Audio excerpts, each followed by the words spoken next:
누가복음 7장 44절에서 50절까지 말씀 제가 봉독해 드립니다.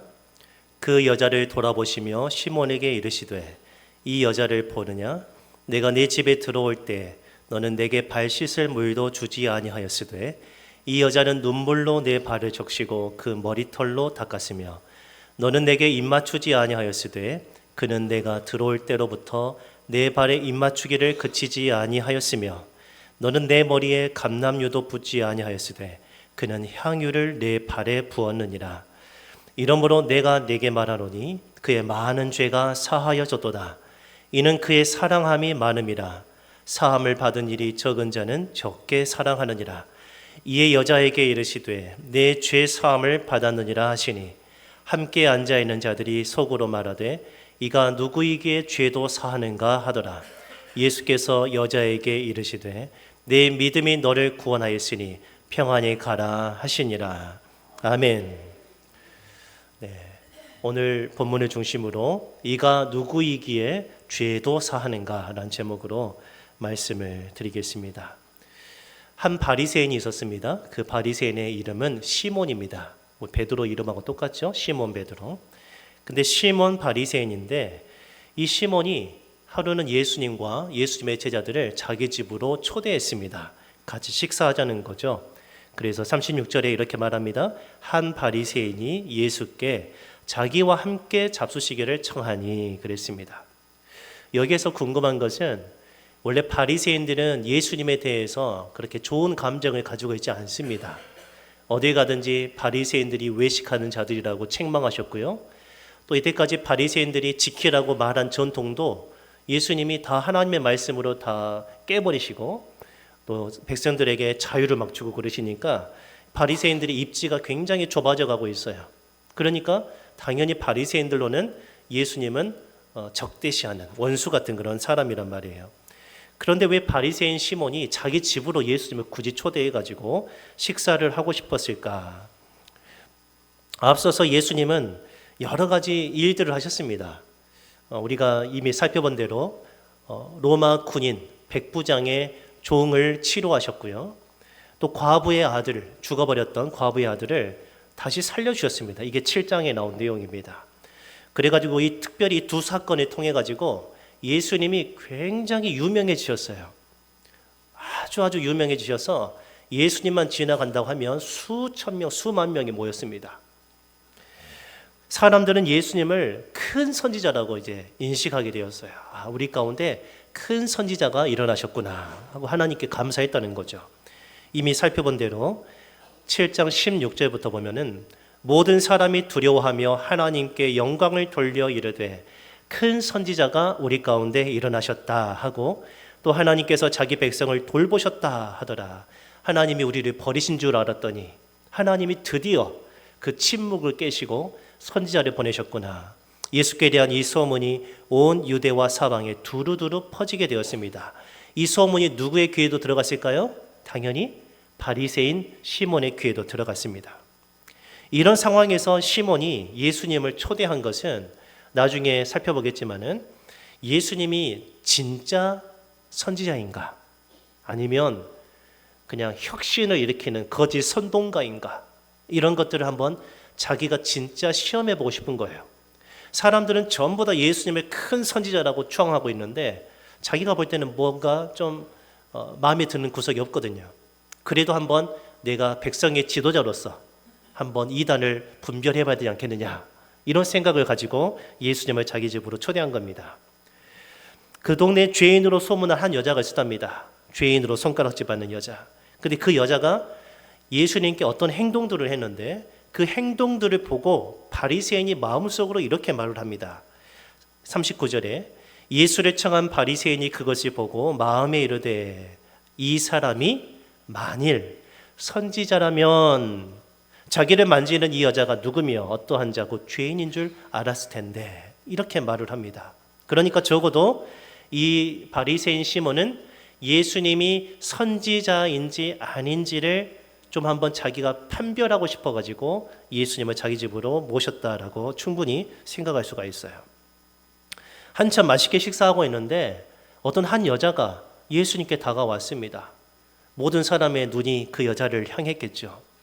그런데 알고 봤더니 그 여자는 동네에서 손가락질 받는 죄인이라고 낙인 찍혀진 사람이었습니다.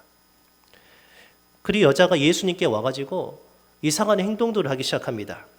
37절에 그 동네에 죄를 지은 한 여자가 있어 예수께서 바리새인의 집에 앉아 계심을 알고 향기로운 기름, 아주 값비싼 기름입니다. 다른 성경에는 그 한 병에 들은 기름값을 300데나리온이라고 말합니다. 300데나리온은 1데나리온은 하루 일당입니다. 요즘 하루 일당 10만 원으로 칩시다. 그러면 300데나리온이면 얼마입니까? 3천만 원. 이것보다 조금 더 큰 그런 병에 든 기름이 3천만 원어치예요. 감이 잡히십니까? 예, 이 향유를 담은 옥합을 가지고 온 거예요. 그 병을 가지고 와서 38절에 예수님 뒤로 왔습니다. 그리고 발 곁에 섰어요. 거기서 눈에서 눈물이 막 떨어져요. 예수님의 발을 씻길 수 있을 만큼 눈물이 펑펑펑 쏟아집니다. 여러분 그렇게 울어본 적 있으십니까? 눈에서 막 샘이 터진 것처럼. 하나님을 만난 앞에서 하나님을 만나고 내가 얼마나 큰 죄인인가를 깨닫고 나서 그 죄인을 하나님이 얼마나 사랑하시는가를 알고 나서 그 사랑 앞에서 드라마 보면서 우는 거 말고요. 소설 보고 우는 거 말고요. 사랑하는 사람과 이별하고 우는 거 말고요. 하나님의 그 사랑 앞에서 눈에서 눈물이 그 폭포수처럼 쏟아진 경험이 있으십니까? 이 여자는 아마 그렇게 울었던 것 같아요. 얼마나 울었던지 따로 물이 필요 없었어요. 그냥 눈물로 예수님의 발을 다 씻겨낼 수 있을 만큼. 그리고 나서 수건으로 닦는 게 아니라 자기의 정말 순결한 자기의 머리, 누구에게도 이 머리카락 양보하고 싶지 않은, 더럽히고 싶지 않은 머리카락을 다 풀어서 머리털로 다 닦아냈어요. 그리고 예수님의 입에 입 맞추는 게 아니라 예수님의 발에다가 입을 맞춰요. 그리고 더 기가 막힌 것은 하이라이트는 향유를 예수님의 발에다가 한 방울 찍는 게 아니라 다 부어버려요. 원래 이 향유 같은 거는 어디에 쓰냐면은 아주 귀한 사람이 왔을 때, 그리고 결혼하고 첫날 밤에 신부가 이거를 신랑의 이마에다가 한 방울 딱 찍어준답니다. 그러면 그 향이 진동하는 거예요. 그렇게 한 방울씩 찍어주는 거랍니다. 저는 이제 모르지만 그 풍습을 연구한 사람들이 그렇게 말을 한 걸 들어봤어요. 근데 그것을 한 방울도 아니고 지금 그 전체를 예수님의 발에다가 쏟아 부어버린 거예요. 이상하죠? 누가 봐도 이상한 행동입니다. 여러분, 그 여자는 무슨 죄를 지었을까요? 한번 상상해 봅시다. 무슨 죄를 지었을까요? 그 당시 여자로서 지을 수 있는 죄가, 그 큰 죄가 많지 않습니다. 성경에 수많은 여자들, 죄인으로 낙인 찍혀진 여자들이 나오는데 대부분 어떤 여자냐면 자기의 몸을 판 여자들입니다. 생계가 곤란해서든지 아니면 음란해서든지 자기의 몸을 다른 사람에게 돈 주고 파는 여자들이에요. 아마도 이 여자도 그 가난 때문에 몸을 팔았을 것이라고 저는 생각을 합니다. 근데 그 여자는 왜 예수님께 향유를 부었을까요? 왜 예수님께 향유를 부었을까요? 다 나를 죄인이라고 여기는데, 자기 자신도 내가 죄인이라고 생각되었을 텐데 왜 예수님께 와서 그렇게 울면서 씻기고 입 맞추고 거기 발에 향유를 부었을까요? 저는 이 질문 전에 이렇게 묻고 싶어요. 이런 질문을 하고 싶습니다. 여자는 언제 어떻게 예수님을 만났을까요? 언제 어떻게 예수님에 대해서 알았을까요? 뭔가 과거에 한 번이라도 만난 적이 있어야, 그래서 내 인생이 획기적으로 변화된 경험이 있어야 이런 이상한 행동을 하는 겁니다. 그러지 않겠습니까? 아니, 그런 경험 없이 어떻게 내 것을 하나님께 드릴 수가 있겠습니까? 그렇죠?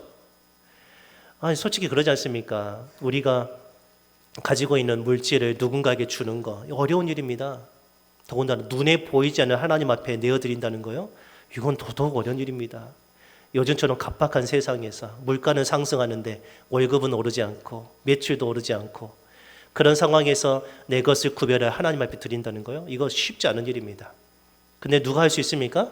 뭔가 내 인생에서 하나님과의 뜨거운 만남이 있는 사람이에요. 거듭난 사람이라야 그것을 아무렇지 않게 할 수 있어요. 음행 중에 현장에서 끌려온 한 여자가 있었습니다. 그 여자가 돌로 맞아 죽기 직전에 예수님께 끌고 왔는데 예수님이 그 여자를 용서해 주셨어요. 그 여자를 살려주셨어요. 혹시 그렇게 예수님을 만나게 되었을까요? 사마리아 여인처럼 예수님과 대화하던 중에 진리를 깨닫고 처음으로 자유로움을 느꼈을까요? 아니면 예수님을 직접 만나지는 않았지만 예수님에 대한 소문을 듣고 그 소문만으로 믿음을 가지고 그런 행동을 했을까요? 여러 가지로 상상해 볼 수 있지만은 분명한 것은 이 여자는 자기의 죄와 관련해서 예수님께로부터 큰 은혜를 받았다는 것은 분명한 사실입니다. 그렇지 않으면 예수님께 이렇게 할 수가 없습니다. 이 여자가 그런 이상한 행동을 하니까 바리새인은 그것을 찬찬히 지켜보다가 마음속에서 큰 실망을 가졌습니다. 왜 실망했을까요? 39절에 예수를 청한 바리새인이 그것을 보고 마음에 이르되 이 사람이 만일 선지자라면 저 여자가 죄인인 줄 알았을 텐데. 여러분, 이 말의 의미가 무엇이겠습니까? 이 사람이 선지자라면 저 여자가 누군지 알 텐데 이 여자가 누구인지를 모르고 가만히 내버려 둔 거 보니까 예수님은 선지자가 맞다 아니다? 아니구나 라는 거죠. 마음속에서 이미 판단이 돼버린 거예요. 아니다, 가짜다. 자고로 선지자라면 죄를 책망해야죠. 그렇지 않습니까? 구약의 선지자들의 첫 번째 사명은 왕과 백성의 죄악을 꾸짖는 것입니다. 꾸짖는 거예요. 그 악한 죄에서 돌이키라는 것이죠. 그게 첫 번째 주요된 사명입니다. 그런데 예수님이 큰 선지자라면 그 여자에게 적어도 한마디는 하셨을 거예요. 해야 되는 거예요. 왜 그런 죄를 지었느냐? 라고.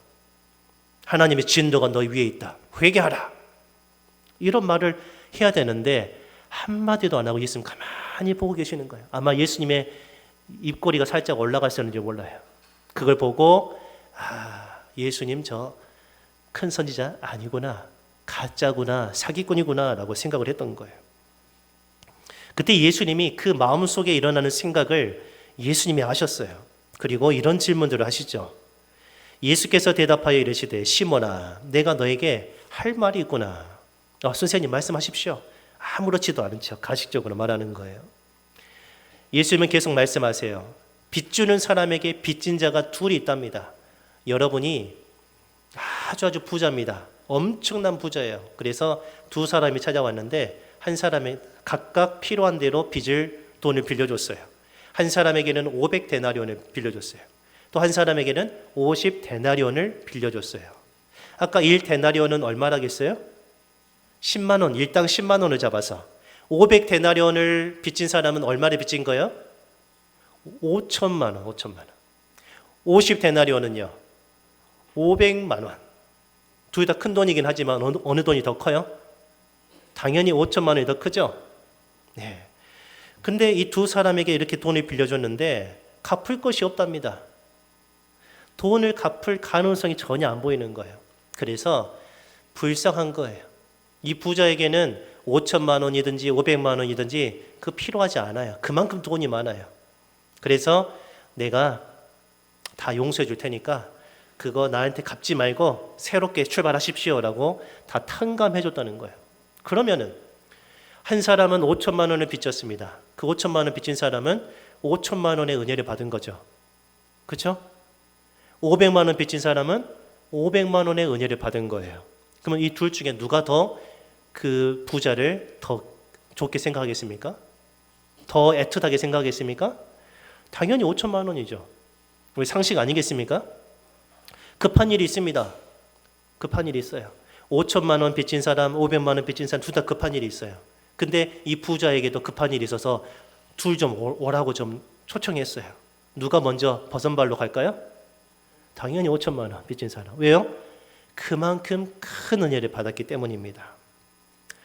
이거 당연한 대답입니다. 그래서 시몬도 내 생각에는 많이 탕감함을 받은 500데나리온 빚진 사람입니다 라고 하니까 예수님이 하신 말씀이 야 맞다, 너 잘 판단하는구나 라고 말씀을 하세요.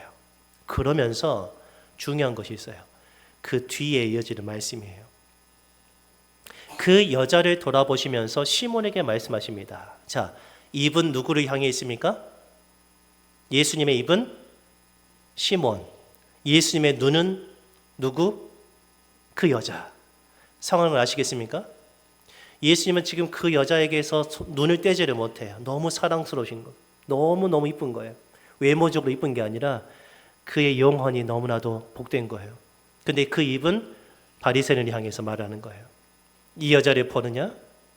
내가 너의 집에 들어왔을 때 너는 나 발 씻으라고 물도 안 주더라. 원래 그게 예절이거든요. 원래 그게 예절이에요. 그런데 이 여자는 눈물로 내 발을 적시고 그 머리털로 내 발을 닦고 있었다. 또 너는 내게 입 맞추지도 않았다. 너 나를 지금 너희 집으로 초대해가지고 귀한 손님이라고 지금 대접하고 있는데 최소한의 예의조차도 갖춰야 되는데 너는 의심만 하고 있지 나를 사람으로, 존귀한 사람으로 나를 초대하지 않았다 하는 거예요. 근데 그 여자는 내가 들어올 때로부터 내 발에 입 맞추기를 그치지 않았고 지금도 하고 있다는 거죠. 너는 내 머리에 감람유, 이건 올리브 기름입니다. 우리 마트에 가면은 올리브 기름 많이 살 수 있죠? 예, 싸디 쌉니다. 싼 것은 너무나도 싸요. 그 감람유를 내 머리에도 붓지 않았는데 그는 그 값비싼 향유를 머리도 아니고 내 발에다가 부었다 그랬습니다. 부었다.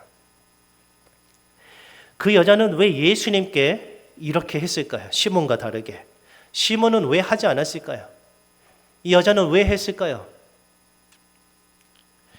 47절에 예수님은 그 해답을 말씀하십니다. 우리 같이 한번 읽어볼까요? 이러므로 내가 네게 말하노니 그의 많은 죄가 사하여졌도다. 이는 그의 사랑함이 많음이라. 사함을 받은 일이 적은 자는 적게 사랑하느니라. 아멘. 너무 단순합니다. 그 여자는 많은 죄를 용서받았기 때문에 예수님께 그만큼 사랑하는 것입니다. 그만큼 사랑해요. 그럼 바리새인 시몬은 왜 하지 않았을까요? 왜 하지 않았을까요? 예수님을 영접하고 싶은 마음은 사실은 없었어요. 이 시몬은 자기가 죄가 없다고 생각했을는지 몰라요. 나같이 완벽한 사람이 어디 있는가? 바울 사도도 그랬지 않습니까? 나는 율법으로는 흠이 없는 사람이다. 다시 말하면 하나님이 정하신 그 법의 기준에 따르면 나는 한치도 오차가 없는 의인이다라는 뜻입니다. 바리새인들을 다 그렇게 살았어요. 하나님의 말씀에 온전히 내 삶을 드렸습니다. 그리고 혹시 죄가 있거나 있더라도 저 여자만큼은 내가 죄를 지지 않았다라고 스스로 생각했는지 몰라요. 그러니까 한 번도 예수님이 전하시는 죄사함의 복음, 내 죄가 사해졌다는 말씀을 이 바리새인은 들어본 적이 없습니다. 왜요? 한 번도 죄의 문제에 대해서 고민해보지 않았기 때문입니다. 여러분 오해하지 마십시오. 뭘 오해할 수 있냐면은, 자, 파란 글자 여러분 보이십니까? 예, 파란 글자에 그의 많은 죄가 사하여졌도다. 왜냐하면 그의 사랑함이 많기 때문이다라고 했어요. 이것을 이제 한글 자체로 보면은 그가 사랑하는 것이 많기 때문에 그 죄가 사해졌다라고 생각할 수 있지만 그건 아니죠. 이게 무슨 말이냐면은 예수님께서 그 여자의 죄를 사해 줬기 때문에 그 죄 사함에 받은 증거가 뭐로 나타나는 거예요? 예수님을 사랑하는 것으로 나타나는 거예요. 이거 순서 올바르게 기억하셔야 됩니다. 먼저 죄 용서가 있으니까 그 은혜를 받으니까 이게 너무나도 가슴이 벅차오르는 거예요. 눈에서 눈물이 막 흘러나오는 거예요. 그래서 내가 어떻게 할까? 내게 생명 주신 예수님께 내가 어떻게 할까? 그래, 내가 가진 최고의 것을 드리자 해서 그렇게 사랑을 베푼 것입니다. 우리 각자는 어떻습니까? 우리 각자는 하나님을 사랑하고 있습니까? 하나님을 진심으로 섬기고 있습니까? 우리 각자가 하나님을 사랑하고 섬긴다 말은 하지만 이렇게 쭉 보면은 그 뭐랄까요? 농도라고 하죠. 농도. 정도가 달라요. 어떤 사람은요, 많이 사랑해요. 어떤 사람은요, 많이 섬겨요. 근데 똑같이 하나님을 사랑하고 섬긴다 하는데 그 농도를 보면은 어떤 사람은 조금 덜 사랑해요. 어떤 사람은 조금 덜 섬겨요. 충분히 할 수 있는데도 불구하고. 왜 그럴까요? 왜 이런 차이가 날까요? 내가 얼마나 큰 죄인이었는가를 망각하기 때문입니다. 바꿔서 말하면 하나님이 내게 얼마나 큰 은혜를 베푸셨는가를 잊어버리기 때문입니다. 아침에 일어나서 눈곱을 뗐습니다. 세수를 깨끗하게 했습니다. 그리고 나서 돌아서면은 내가 원래 깨끗한 사람인처럼 생각하는 거죠. 원래 나는 어떻습니까? 눈곱이 덕지덕지 붙은, 침도 묻은, 얼굴이 부어있는, 얼굴 기름으로 가득한 그런 죄인이었단 말이에요. 근데 씻고 나자 깨끗해졌네. 돌아서니까 내가 과거에 어떤 사람이었는지를 잊어버리는 거죠. 난 여전히 깨끗한 사람, 난 여전히 하나님의 자녀, 이렇게 생각을 했던 거예요. 하나님이 나 같은 죄인을 얼마나 사랑하셨는지 여러분 그것을 기억하시기 바랍니다. 기억하셔야 돼요. 그걸 회복하셔야 됩니다. 우리 모두 회복합시다. 하나님이 나를 위해서 얼마나 큰 사랑을 베푸셨는가, 예수님께서 치르신 그 고난과 십자가의 죽음이 얼마나 큰 은혜인가를 우리 모두가 기억하시길 바랍니다. 기억하세요. 그러면 누가 시키지 않아도 내 마음을 다해서 하나님을 사랑할 수 있게 돼요. 어떻게 하나님을 목숨을 다해서 사랑할 수 있겠습니까? 누가 하나님께 목숨을 바칠 수 있습니까? 그 사랑 안에 푹 젖어 있는 사람입니다. 하나님의 사랑 안에 젖어 있는 사람. 저는 우리 칠전교회 모든 성도가 이 하나님의 사랑을 깊이 깨닫고 그 사랑 안에 머물러 계시기를 바랍니다. 고난주가 시작합니다. 고난주가 시작하는데 이제 각자 또 교회들마다 이렇게 저렇게 행사들도 하고 릴레이 금식도 하고 또 하루 금식도 해보고 또 특별 새벽 예배도 해보고 그러는데 저는 올해는 그런 거 안 하려고 합니다. 그런 거 안 하고 우리 각자가 이 하나님의 사랑을 깊이 묵상했으면 좋겠어요. 묵상. 하나님의 사랑을 묵상하는 거예요. 얼마나 나를 사랑하셨는가. 여러분 이번 한 주는 좀 다르게 살아봤으면 좋겠습니다. 하나님 앞에서. 왜요? 내가 어떻게 하든지 내가 금식하면서 예수님의 고난에 동참할 수가 없어요. 예수님은 자기의 십자가를 지신 것입니다. 자기의 십자가를 지셨어요. 예수님이 내가 십자가를 진 것처럼 내 십자가는 너도 져라 하지 않으셨습니다. 이 십자가는 내가 졌으니 너는 너의 십자가를 져라 하셨습니다. 우리가 무엇을 한들 예수님의 고난에 우리가 동참할 수 있겠습니까? 내가 무엇을 하든지 내가 내 몸을 고통스럽게 하더라도 그 고통이 예수님의 고통을 덜어드릴 수 있겠습니까? 할 수가 없어요. 우리가 할 수 있는 것은 예수님이 왜 고난 당하셨는가를 알고 그 은혜를 내 마음속에 흡족히 가지고 있는 거예요. 가지고 있는 거예요. 그걸 회복하시기 바랍니다. 회복하셔야 돼요. 이제까지 살펴본 내용은 예수님이 그 여자의 죄를 용서해 주셨고 큰 은혜 받은 여자가 예수님께 최고의 사랑과 섬김을 표현했다는 것이죠. 그래서 우리도 그렇게 하자라고 말할 수 있겠지만은 오늘 본문의 초점은 사실 그게 아닙니다. 마땅히 우리는 하나님께 받은 은혜만큼 섬겨야 되겠지만 저는 오늘 그것을 말하려고 하지 않아요. 정말 핵심적인 주제가 그 뒤에 이어집니다. 예수님 하신 말씀 48절에 이에 여자에게 이르시되 내 죄 사함을 받았느니라 하니까 정말 중요한 질문이 나와요. 49절 우리 같이 한번 읽어봅니다. 함께 앉아있는 자들이 속으로 말하되 이가 누구이기에 죄도 사하는가. 여기에 좀 감정을 넣으셔야 돼요. 좀 분노가 침이 들시 그 격정을 내면서 해야 돼요. 이가 누구이기에 죄도 사하는가. 이러면 비슷합니까? 이가 누구에게 죄도 산단 말인가? 감히 이렇게 말하는 거예요. 지금 감정이 느껴지십니까? 제가 연기를 잘 못합니다. 죄도 사하는가라는 말은 죄까지도 사한단 말인가라는 뜻이에요. 사람들이 예수님을 큰 선지자로 여겼던 이유가 뭡니까? 병을 고치고 귀신을 쫓아내고 그의 가르침에 권위가 있기 때문이었습니다. 그런데 아무리 큰 선지자라도 감히 할 수 없는 말이 있어요. 감히 할 수 없는 일이 있습니다. 뭐요? 죄사함. 죄사함을 선언할 수가 없어요. 선지자가 너 죄 용서 받았다라고 말할 수가 없어요. 내가 너의 죄를 사한다라고 말할 수도 없어요. 그렇게 말한다면은 그 선지자는 신성모독입니다. 하나님을 모독하는 거예요. 왜인 줄 아십니까? 누구만이 그 말을 할 수 있습니까? 너 죄 사함을 받았다라는 말을 누구만이 하실 수 있습니까? 누구만이 우리의 죄를 사하십니까? 모르십니까? 누구만이 우리의 죄를 사하십니까? 예수 그리스도 우리의 하나님이신 것을 믿으시기 바랍니다. 하나님 한 분만이 이 말씀을 하실 수가 있어요. 그런데 예수님이 지금은 이 말씀을 하신단 말이에요. 그러니까 내가 이해는 하겠다는 거죠.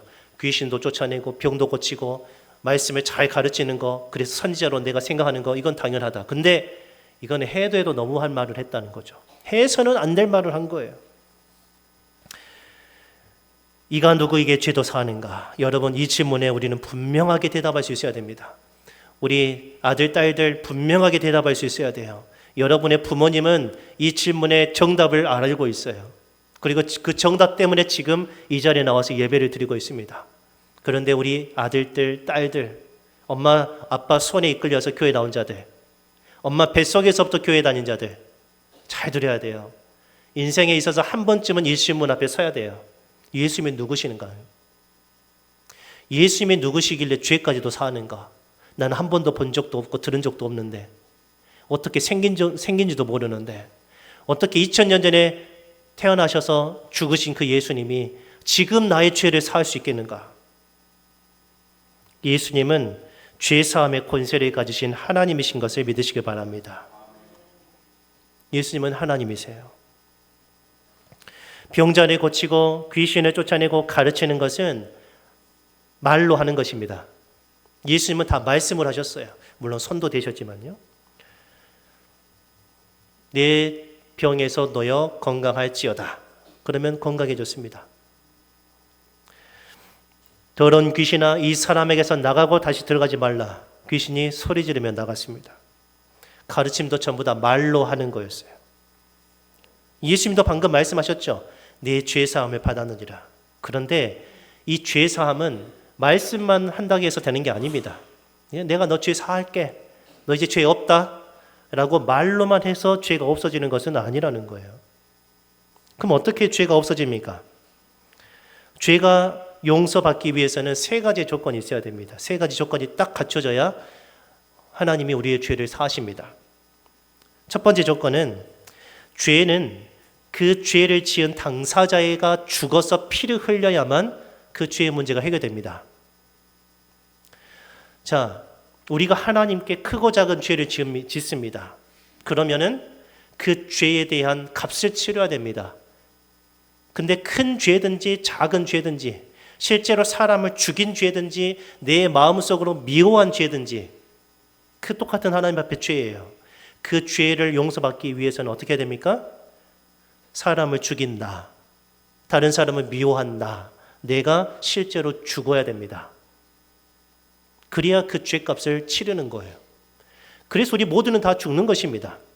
그리고 죄값을 치르지 못한 그 책임을 영원한 죽음 가운데서 고통당하는 것이죠. 이게 첫 번째 조건이에요. 죄를 지은 그 사람이 죽어야 된다는 거예요. 두 번째 조건입니다. 근데 죄 없는 다른 사람이 죄인을 대신해서 죽으면 나의 죄가 사해집니다. 이걸 가리켜서 대속이라고 합니다. 대속. 날 대속하신 예수께. 아멘. 날 대속하신 예수께. 원래는 내가 죽어야 되는데 죄 없는 다른 사람이 죽으면 내 죄가 용서받습니다. 물론 그 사람은 죽겠지만요. 그래서 죄 없는 짐승의 피를 하나님 앞에 드리는 것입니다. 이해가 되십니까? 점도 없고 흠도 없는 가장 아름다운 일련된 수컷, 그것을 하나님 앞에 온전히 불태워 드리는 거예요. 그래야 죄가 없어지는 겁니다. 이게 두 번째. 그 다음에 세 번째. 이 죄를 속하는 모든 일들, 그 과정은 누구에 의해서 진행되냐면 선지자가 아니라 제사장입니다. 오직 제사장만이 그 죄사함을 선언할 수가 있어요. 물론 이 땅에 있는 제사장도 자기도 죄인이기 때문에 하나님 앞에 자기를 위한 제사를 먼저 드립니다.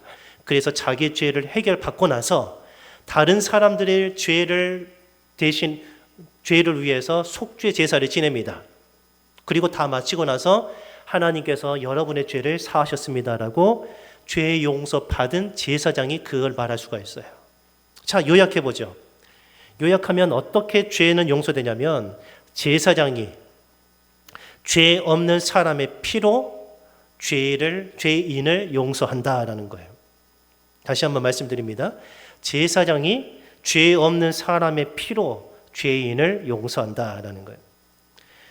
예수님은 자기가 친히 대제사장이 되셨음을 믿으시기 바랍니다. 예수님은 제사장이십니다. 그리고 죄 없는 자기의 몸을 제물로 삼으셨습니다. 제물로 삼았다는 것은 자기의 몸을 십자가에 내어놓았다는 뜻입니다. 하나님께 드리셨습니다. 그리고 그 피가 뿌려진 모든 자들마다 그 죄가 사해졌다는 것을 여러분 믿으시기 바랍니다. 이게 바로 예수님이 죄인을 사하시는 원리예요. 성경의 여러 군데에서 예수님은 우리의 대제사장인 것을 말하고 있습니다. 히브리서 2장 17절에 그러므로 그가 범사의 형제들과 같이 되심이 마땅하도다. 예수님이 우리와 똑같은 연약한 몸을 입고 이 땅에 오셨다는 거예요. 사람이란 뜻입니다. 이는 하나님의 일에 자비하고 신실한 대제사장이 되어 백성의 죄를 속량하려 하심이라. 백성의 죄를 대신 지시기 위해서 우리와 똑같은 사람으로 오셨지만 그분은 죄가 없으십니다. 아멘. 또한 예수님은 죄를 위해서 자기의 몸을 제물로 하나님 앞에 드렸습니다. 원래는 흠없는 짐승을 하나님께 드렸지만은 이제 예수님은 짐승이 아니라 자기의 몸을 하나님 앞에 드린 겁니다. 히브리서 9장 11절부터 14절에 그리스도께서는 장래 좋은 일에 대제사장으로 오사 손으로 짓지 아니한 것 곧 이 창조에 속하지 아니한 더 크고 온전한 장막으로 말미암아 설명하려면 깁니다. 12절 염소와 송아지의 피로 하지 않고 짐승의 피가 아니라 오직 자기의 피로 영원한 속죄를 이루사 단번에 성소에 들어가셨느니라. 예수님은 자기의 피를 하나님 앞에 드렸습니다. 염소와 황소의 피와 및 암송아지의 채를 부정한 자에게 뿌려서 그 육체를 정결하게 하여 거룩하게 하거든. 예전에는 피를 뿌리고 짐승을 태운 그 잿물을 끼얹었을 때 거룩하게 되었습니다. 그건 전부 다 예수님에 대한 예고편이었습니다. 14절에 이제 본편이 시작됩니다. 하물며 같이 읽어봅니다. 영원하신 성령으로 말미암아 흠 없는 자기를 하나님께 드린 그리스도의 피가 어찌 너희 양심을 죽은 행실에서 깨끗하게 하고 살아계신 하나님을 섬기게 하지 못하겠느냐. 아멘. 아멘. 예수님의 피가 우리에게 뿌려졌을 때 우리의 모든 죄가 사해집니다. 그리고 우리는 정결함을 입어요. 그리고 더 중요한 말씀, 살아계신 하나님을 섬기게 한다라고 했어요. 아까 그랬죠? 그 여자가 왜 예수님에게 이런 일을 하게 되었느냐? 왜 예수님을 그만큼 섬기게 되었느냐? 아까 뭐라고 답을 했습니까? 죄와 관련해서 예수님께 죄사함의 은혜를 받았을 것이다 라는 거예요. 죄사함을 받았다는 것은 앞으로 이루어질 예수님의 십자가의 그 죽음을 통해서 미리 그 여자에게 죄사함을 선언하신 겁니다. 그 여자의 마음속에는 믿음 안에서 예수님의 피가 뿌려진 거예요. 모든 죄가 사해졌습니다. 그러니까 자연스럽게 살아계신 하나님을 섬기는 자리로 이 여자는 당연히 나아갔던 것입니다. 이게 바로 죄사함의 원리. 이가 누구시기에 죄도 사하는가에 대한 대답입니다. 예수님은 한마디로 죄를 사하시는 하나님이신 것을 믿으시기 바랍니다. 죄를 사하시는 하나님이세요. 지금 우리의 죄를 사하신다는 그 말입니다. 그들의 죄가 아니라 옆 사람의 죄가 아니라 나의 죄를 사하시려고 지금 이 자리에 계신다 그 말입니다. 여러분 이 하나님을 의식하시기 바랍니다.